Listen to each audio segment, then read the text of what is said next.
মানুষ মানুষ কতটা খারাপ হইতে পারে। আজকের একটা দিন ভালো একটা চলতেছে, নিউজ চলতেছে সিলেটের সাদা পাথর।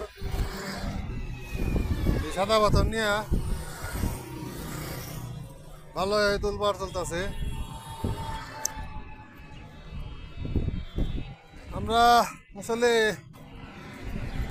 কোন জাতি বোঝাই মুশকিল। এরা দেশটা বিক্রি করে দিতে গতিটা বোধ না, যে অবস্থা দেখা যাইতেছে। একদম ক্ষমতায় আসে নাই তাই যে অবস্থা, আর যদি ক্ষমতায় আসে তাইলে কি একটা অবস্থা হইব চিন্তা করা যায়। একবার একটু চিন্তা করে দেখবেন। ক্ষমতায় আসার আগে যে ক্ষমতা দেখাইতেছে, আর যদি ক্ষমতায় যায় তাইলে যারা কি করবো দেশে রে ভাবাই যায় না। দেশ সহ বিক্রি করে হালাইব। এর আগে চ্যাম্পিয়ন হয়েছিল না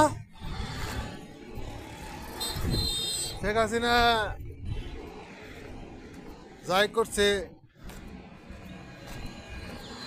সেটা তো আমরা দেখছি। বিএনপি করছে আমরা দেখছি। তো এগুলারে জাত করার লেগে এগুলারে কি কইতাম, আমি তো বাসায় খুঁজে পাইতেছি না কি কইতাম। এগুলার কন দিয়েলা এগুলা কিছু করা যায়?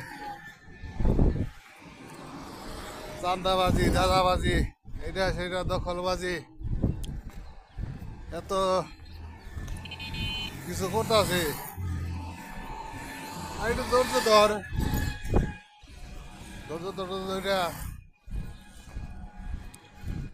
নির্বাচন হোক, নির্বাচনের পরে তোরা যা খরচ করিস।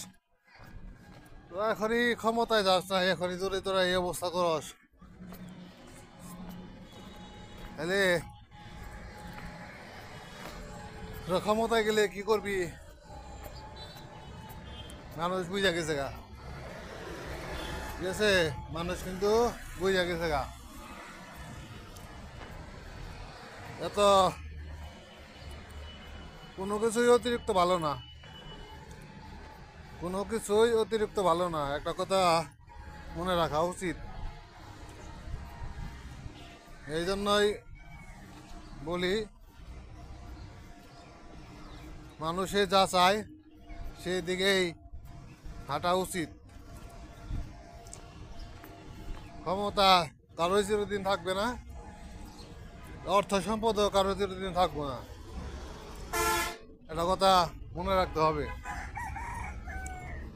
আজ আছে কালকে না থাকাটাই স্বাভাবিক।